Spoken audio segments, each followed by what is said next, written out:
আলামিন নবী যখন গোটা আরববাসীদের কাছে বিশ্বাসীভাবে একটা গ্রহণযোগ্যতা অর্জন করেছেন, সকলের টাকা পয়সাগুলো নবীজির কাছে জমা রাখে। সবার কাছে মানুষ যার অমূল্য সম্পদ কিন্তু জমা রাখে না, যাকে মানুষ ভালোবাসে, বিশ্বাস স্থাপন করে, যার প্রতি তার বিশ্বাস হয়, তার কাছেই জমা রাখে। আল্লাহ তাআলা আমার আপনার পয়গম্বরকে এমন ভাবে আল্লাহ তাআলা গোটা আরববাসীদের কাছে তদানীন্ত সময় মক্কা নগরীর মধ্যে যারা বসবাস করত, তাদের আমানতের টাকাগুলো নবীজির কাছে জমা রাখত। আমার আল্লাহ তাআলা বলেন, ও আমার বন্ধু, আমি আপনাকে যেই মিশন দিয়ে দুনিয়ার জমিনে পাঠাইলাম, আপনি আপনার মিশন চালু করে দেন। আল্লাহর হাবিব সাল্লাল্লাহু আলাইহি ওয়াসাল্লামকে আমার আল্লাহ তাআলা কোরআনের মাধ্যমে জানায়া দেয়,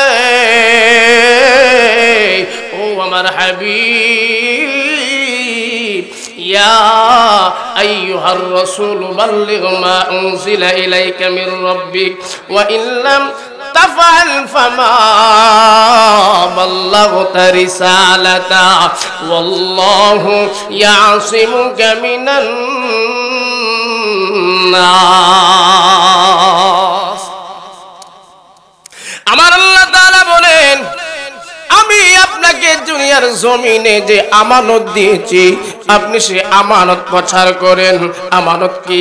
কোরআনের আওয়াজ মক্কাবাসীদের কাছে পৌঁছায়া দেন। আমি আল্লাহ যে এক, আর আপনি যে আখিরে পয়গম্বর, এই কথাটা তাদেরকে জানায়া দেন। আমার নবীজি সাফা পাহাড় অথবা আবু কুবাইস, এই দুইটা পাহাড় যে কোনো একটার মধ্যে উঠে গেলেন। আল্লাহর হাবিব সাল্লাল্লাহু আলাইহি ওয়াসাল্লাম এই পাহাড়ের উপরে উঁচা টিলার মধ্যে দাঁড়ায়া, সেই সময়ে বর্তমানে মাইকের মাধ্যমে আপনাদেরকে পোস্টারিং এর মাধ্যমে মাহফিলের দাওয়াত দেওয়া হয়েছে। সেই সময় সেই সুবিধা ছিল না। মানুষ যদি জরুরি ভাবে কাউকে তালাশ করা শুরু করত, এই উঁচা টিলার মধ্যে দাঁড়ায়া ডাকত, আমার পয়গম্বর পাহাড়ের উপরে উঠিয়া ডাকতেছে, ইয়া বানি ফুলানি সুবহান, এই আমার কওমের লোকেরা, আমার আল্লাহ তাআলা আমি তোমাদের মাঝে নবী হিসাবে এই কথা সর্বপ্রথম বলেন নাই, নবী হিসাবে আসছি। আমার নবী বলতেছেন, হে আমার কওমের লোকেরা, তোমরা আমাকে ভালোবাসো, তোমরা আমাকে আল আমিনের উপাধি দিয়েছ। আমি যদি তোমাদেরকে এই মুহূর্তে বলি, এই পাহাড়ের পিছন থেকে একটা দল তোমাদের উপরে আক্রমণ করবে, তোমরা কি আমার কথা বিশ্বাস করবা? নবীজি বলতেছেন, আমি যদি এই মুহূর্তে বলি পাহাড়ের পিছন থেকে একটা দল তোমাদেরকে সশস্ত্র বাহিনী তোমাদের উপরে আক্রমণ করবে, তোমরা কি বিশ্বাস করবা? সবাই বললেন, আল আমিন, তুমি কখনোই মিথ্যা কথা বলো না, তুমি যেই কথা বলবা সব 100% সত্য। আরো জোরে বলেন সুবহানাল্লাহ। নবীজির মনের মধ্যে সাহস পাইছে কিনা? আরো জোরে। আল্লাহর হাবিব ডাক দিয়া বলেন, হে আমার কওমের লোকেরা শোনো, আমার আল্লাহ তাআলা আমাকে নবুয়ত দান করেছেন, আমি হইলাম রাহমাতুল লিল আলামিন, আখির পয়গম্বর। সুবহানাল্লাহ। এখান থেকে নবীজির কষ্টের জিন্দেগি শুরু হয়ে যায়। শৈশবের কষ্ট কথা আপনাদেরকে শোনাইলাম না, এখান থেকে নবীজির বিরুদ্ধে পার্টি একটা লেগে যায়, নবীজির পিছুটান একটা লোক হয়ে যায়। একদল নবীজির পক্ষে একটা লোকও ছিল না, সবাই নবীজিকে ভালোবাসত, সবাই নবীজির বিরুদ্ধে চলে গেল। আমার নবীজি মক্কার চত্বরে গিয়ে আল্লাহ তাআলার কোরআনের আয়াত তিলাওয়াত করে গো তদানীন্ত সময় একজন সাহাবী সুদর্শন সাহাবী সে এখনো মুসলমান হয় নাই নবীজির দাওয়াত গ্রহণ করেছে নবীজির দাওয়াত শুনেছে নবীজির আহ্বানে সাড়া দিয়েছে এই সাহাবীর নাম হযরতে মুসআব ইবনে উমর মুসআব বিন উমাইর নবীজির সেই সময় মক্কার মধ্যে একটা ধনাঢ্য ফ্যামিলির ছেলে যার টাকা পয়সার অভাব ছিল না সুন্দরের অভাব ছিল না সম্মানের অভাব ছিল না আল্লাহর হাবিব বলেন ও মুসআব তুমি কি আমি নবীকে ভালোবাসো বিশ্বাস করো কিনা বলে আমি শৈশব কাল থেকে আপনার ব্যাপারে কোনো একটা খারাপ মন্তব্য শুনি নাই আপনি যেই কথা বলবেন আমি আপনার কথা শুনতে প্রস্তুত নবী তাকে দ্বীনের দাওয়াত দিয়ে দিলেন লা ইলাহা ইল্লাল্লাহ সুবহানাল্লাহ সেই সময়ে হযরত মুসআব উমাইর সুদর্শন যুবক টকবকে যুবক মুসলমান হওয়ার পরে ইসলামের বিধিবিধান যতটুকু নবীজির কাছ থেকে শুনে প্রকাশ্যে কিন্তু বলতে পারে না সে মারার চেষ্টা করতেছে উনার আম্মা জান উনার হাবভাব বেশি ভালো দেখতেছেন হাই হাই আমার এত সুন্দর সন্তান দাঁড়িয়ে রেখে দিছে কোথায় যেন চলে যায় তার হুদিস পাই না বাড়ির মধ্যে আসার পরে তার আচার আচরণ পরিবর্তন হয়ে গেছে কারণ কি হযরতে মুসআব ডাক দিয়া বলেন আম্মা আম্মা গো আমি আখিরাতের সন্ধান পেয়েছি আমি আখিরি পয়গম্বর নবী রাহমাতুল লিল আলামিনের হাতে হাত রেখে কালিমা পড়ে মুসলমান হয়েছি সুবহানাল্লাহ এই কথা শোনার পরে হযরত মুসআব বিন উমাইরের আম্মা ইহুদি কাফের মুশরিক তার শরীরের মধ্যে আগুন লেগে যায় তাকে বুঝাইবার চেষ্টা করে কিন্তু যারা মুসলমান একবার যারা কালিমাকে আপন করে নেয় তারা জীবন চলে যাবে তারপরেও ইসলাম ধর্ম ইতিহাস প্রমাণ করেছেন নবীজির সাহাবী হযরতে মুসআব বিন উমাইর রাদিয়াল্লাহু তাআলা আনহুর হাত পাগুলো বেঁধে ফেললেন ঘর থেকে বের হতে পারে না তারপরে নবীজির নাম তার জবান থেকে ফেলাই না খানা বন্ধ করে দিয়েছে ঘর থেকে বের হতে পারে না আল্লাহর নবীর সাহাবী কত বড় আশিক সাহাবী ও মোহনপুরের যুবক ইসলাম তুমি গ্রহণ করেছো ইসলামকে ভালোবেসে কি ত্যাগ স্বীকার করেছো তুমি টাকার অভাব ছিল না সম্মানের অভাব ছিল না নবীজির হাতে হাত রেখে কালিমা পড়ে মুসলমান হওয়ার কারণে তার হাত পা গুলো বেঁধে মক্কার অলিতে গলিতে নিয়ে যায় মানুষ যেন তাকে দেখে তাকে লজ্জা দেয় কিন্তু আল্লাহর নবীর সাহাবী আল্লাহকে এক আল্লাহ বলে স্বীকার করেছে নবীকে রাহমাতুল লিল আলামিন হিসেবে গ্রহণ করে নিয়েছে হযরতে মুসআব বলেন আম্মা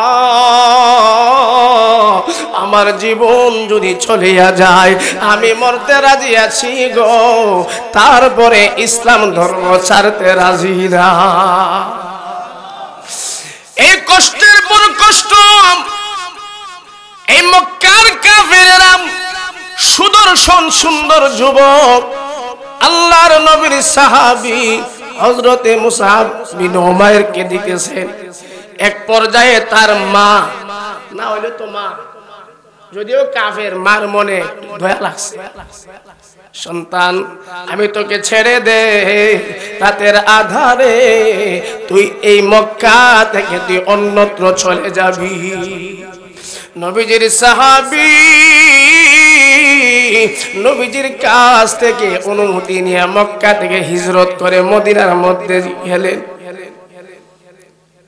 মক্কা থেকে হিজরত করে মদিনার মধ্যে যাওয়ার পর কিছুদিন পূর্বে নবীজিও কাফেরদের চক্রান্ত, কাফেরেরা নবীজিকে এত বেশি আঘাত দিতে শুরু করেছে, নবীজিও নিজের মায়ের দেশ বাবার দেশ ছাড়িয়া, মক্কা ছাড়িয়া নবীজিও মদিনার মধ্যে হিজরত করলেন।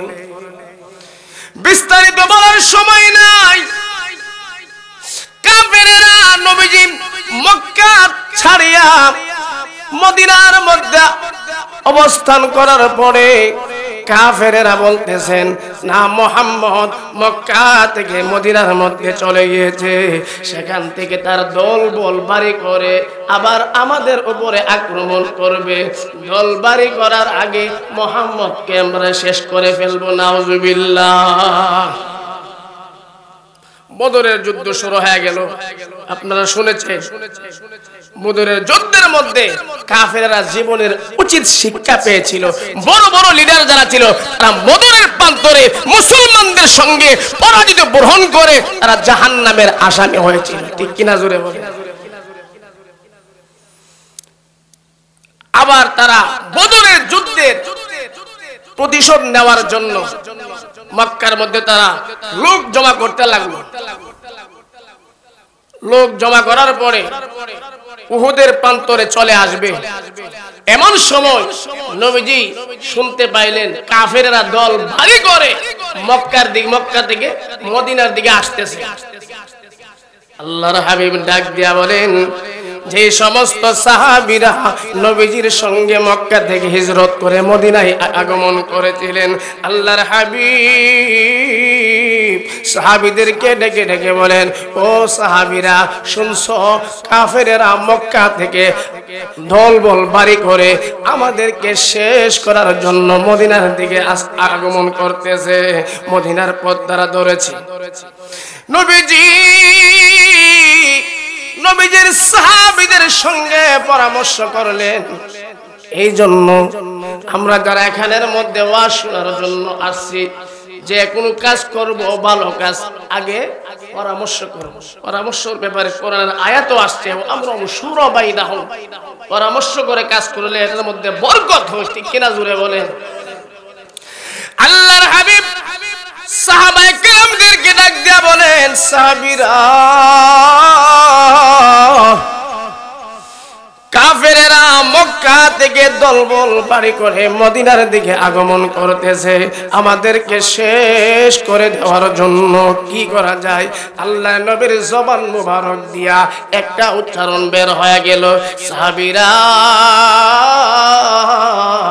আমার মুসআব বিন উমাইরকে আমি ইহুদের যুদ্ধের সেনা প্রধান বানাইতে চাই, ইসলামের ঝান্ডাটা তার হাতে দিতে চাই। আল্লাহ নবীর সাহাবী, যে সাহাবী নবীজির আগে মক্কা থেকে হিজরত করে মদিনার মধ্যে আশ্রয় নিয়েছিলেন, সেই মুসআব বিন উমাইর রাদিয়াল্লাহু তাআলা আনহুকে সেনা প্রধান বানাইয়া আল্লাহ নবী নিজে উহুদের প্রান্তরে চলে গেলেন। সুবহানাল্লাহ। ইতিহাস প্রমাণ করেছে মুসলমানেরা এবং কাফেরদের সঙ্গে তুমুল ভাবে যুদ্ধ শুরু হয়েছে। আল্লাহ নবীর সাহাবী হযরতে মুসআব রাদিয়াল্লাহু তাআলা আনহু ইসলামের পতাকা, ইসলামের ঝান্ডাটা হাতের মধ্যে উঠায়া ধরেছেন। কাফেরেরা আল্লাহ নবীর সাহাবীর ডান হাতটা কেটে দিয়েছে। নাউজুবিল্লাহ জোরে বলে, আরো জোরে বলেন নাউজুবিল্লাহ। সহজ মনে করছে আমরা মুসলমান, গরু খাবেন না মুসলমান, মায়ের দেখলে ফিচ্ছাই, সিন্নি দেখলাম। নবীজির হাতে হাত রেখে মুসলমান হয়েছে আল্লাহ নবীর সাহাবী, তার ডান হাতটা কেটে দিয়েছে কাফেরেরা। আল্লাহ নবীর সাহাবী এই ইসলামের ঝান্ডাটা বাম হাতের মধ্যে উঠায় নিয়েছে, কাফেরেরা তার বাম হাতটাকেও কেটে দিয়েছে। আল্লাহ নবীর সাহাবী কামড় মারিয়া ইসলামের ঝান্ডা উঠায় ধরে রাখছে। আর কিছুক্ষণ পরে কাফেরেরা আল্লাহর নবীর সাহাবী হযরতে মুসআব বিন উমাইর রাদিয়াল্লাহু তাআলা আনহুর মাথাটা কেটে দিয়েছে, তাকে শাহাদাত বরণ শাহাদাতের পেয়ালা পান করার সুযোগ করে দিয়েছেন। আল্লাহর নবীর সাহাবী শহীদ হয়েছেন উহুদের প্রান্তরে। আল্লাহর নবীর সাহাবী এইভাবে কাফেরদের সঙ্গে যুদ্ধ করে আল্লাহর তৈরি জান্নাতের মেহমান হয়ে গিয়েছে। হযরত মুসআব রাদিয়াল্লাহু তাআলা আনহু কাফেরদের হাতে শাহাদাত বরণ করেছে। আল্লাহর নবী ডাক দেয়া বলেন, সাহাবীরা এই যুদ্ধের ময়দানে আমি একজন লোক আমাদের পক্ষে এই ময়দানের মধ্যে সে লড়াই করতে দেখেছি, কিন্তু তার চেহারা মুবারক কালো কাপড় দিয়া ঢাকা ছিল। এই লোকটাকে রে, এই লোকটাকে মুসলমানদের পক্ষে কালো কাপড় মাথার মধ্যে পেছাইয়া চেহারাটা আড়াল করিয়া মুসলমানদের পক্ষে যুদ্ধ করেছে। এই লোকটাকে, এই লোকটা কোথায়? আল্লাহর নবীর সাহাবীরা যুদ্ধের ময়দানে যুদ্ধ শেষ হওয়ার পরে তন্ন তন্ন করে খোঁজা শুরু করলেন। একজন সাহাবী দৌড়াইয়া এসে ডাক দিয়া বলেন, নবীজি এটা আপনার সাহাবী হযরতে সাদে সালামি। নবীজি এই কথা শোনার পর আশ্চর্য হয়ে গেলেন। হে মোহনপুরের যুবক, পর্দার আড়ালের মা বোনেরা গো শোনো, আল্লাহর নবী ডাক দেয়া বলেন, সাহাবীরা আমি না আমার সাহাবী হযরতে সাদে সালামির বিবাহ ঠিক করে আসলাম। আমার সাহাবী উহুদের প্রান্তরে কেমন করে আসলো? হযরতে সাদে সালামির উহুদের যুদ্ধের কিছুদিন আগে নবীজিকে বলতেছেন, নবীজি আমার বিয়ের বয়স পার হয়ে যাচ্ছে, আমারও তো বিয়ে করতে মন চা, কিন্তু আমার যে অবস্থা, চেহারার অবস্থা ভালো না, টাকা পয়সা নাই, আমার কাছে কেউ মেয়ে বিয়ে দিতে রাজি না। নবীজি বলেন মুস্কি হাসি দিয়ে, সাহাবী তোমার কাছে কেউ তাদের মেয়ে বিয়ে দিতে রাজি না, আমি তোমাকে একটা পত্র লেখা দেই, এই পত্রটা নিয়ে আমার সাহাবী আব্দুল ওয়াহাবের বাড়ির মধ্যে যান। আব্দুল ওয়াহাব সেই সময় মদিনার মধ্যে একজন প্রসিদ্ধ ব্যবসায়ী এবং বড়লোক সাহাবী। ওনার একটা মেয়ে ছিল, এই মেয়েটা এতই সুন্দরী ছিল, সেই সময়ে এই মেয়েটাকে বলতো হুরে মদিনা, মানে মদিনার হুরপুরি। সুবহানাল্লাহ। এই কালো সাহাবীকে নবীজি পত্র লেখা দিলেন, তুমি আব্দুল ওয়াহাবের বাড়িতে যাও, এই চিঠিটা দেইবা আর বলবা নবীজি পাঠাইছে। চিঠির মধ্যে লেখা, নবীজি উকিল সাজিয়া এই সাদে সালামি রাদিয়াল্লাহু তাআলা আনহুর বিবাহের প্রস্তাব পাঠাইলেন ওনার মেয়ের জন্য। নবীজির সাহাবী এই চিঠিটা দেখার পরে হতভম্ব হয়ে গেলেন, হায় হায়, নবীজি এমন একজন সাহাবীকে আমার বাড়ির মধ্যে পাঠাইলো, আমার মেয়ে এত সুন্দরী এবং প্রস্তাবটা কে দিছে এই চিন্তা করতেছে, আমার মেয়ে যদি রাজি না হয়